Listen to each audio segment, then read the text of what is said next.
So your dog is not listening to you? Is awake during the night but sleeping during the day, and all of a sudden he's house soiling again. What the heck is going on? I got stuck here. What's going on?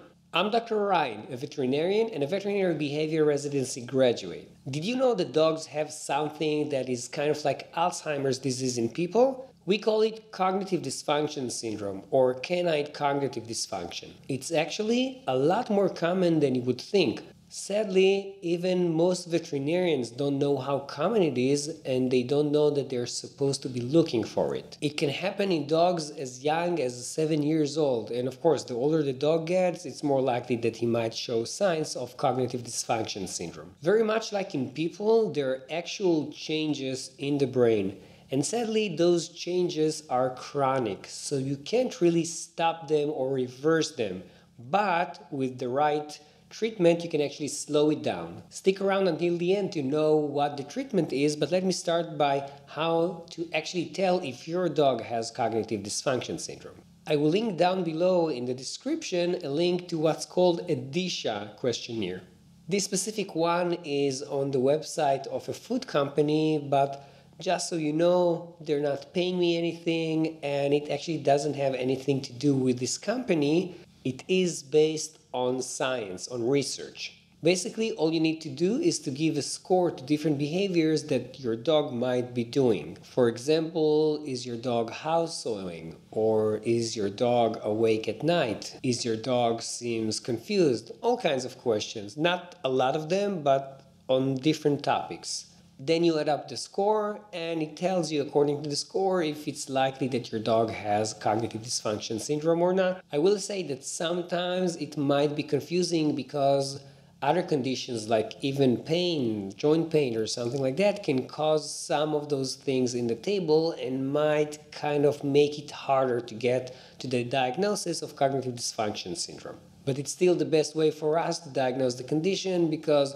usually we don't do special MRIs just to know if a dog has this cognitive dysfunction syndrome or something else. The treatment's goal is to slow down the progression of the condition, and actually sometimes it might even help get the dog a little bit better and kind of make those clinical signs go away, at least for some time. One option is special food. So different companies are actually making food that is especially for dogs with cognitive dysfunction syndrome or for older dogs in general that has all kinds of ingredients that are known to help with those kind of conditions.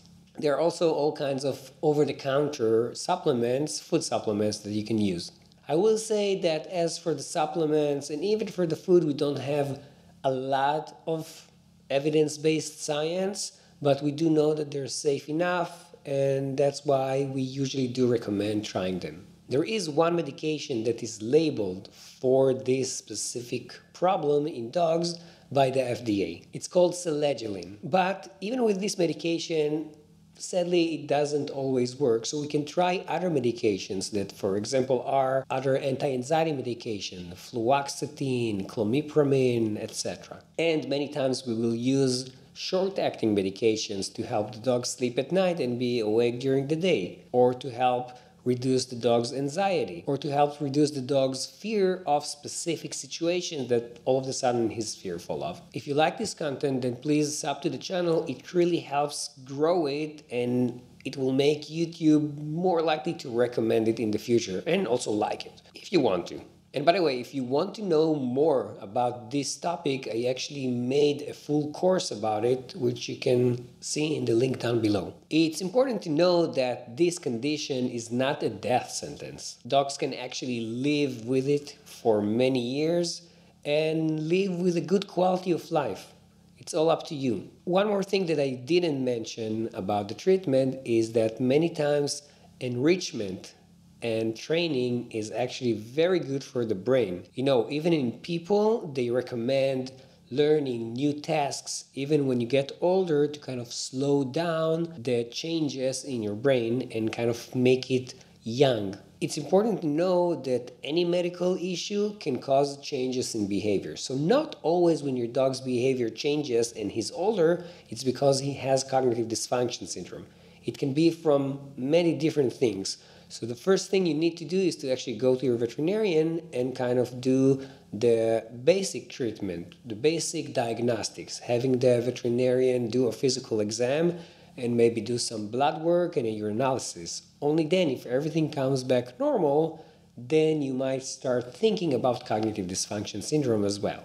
Now, if your dog is eating rocks all of a sudden, it might not be because of this condition, but I made a full video about that and you can check it out here.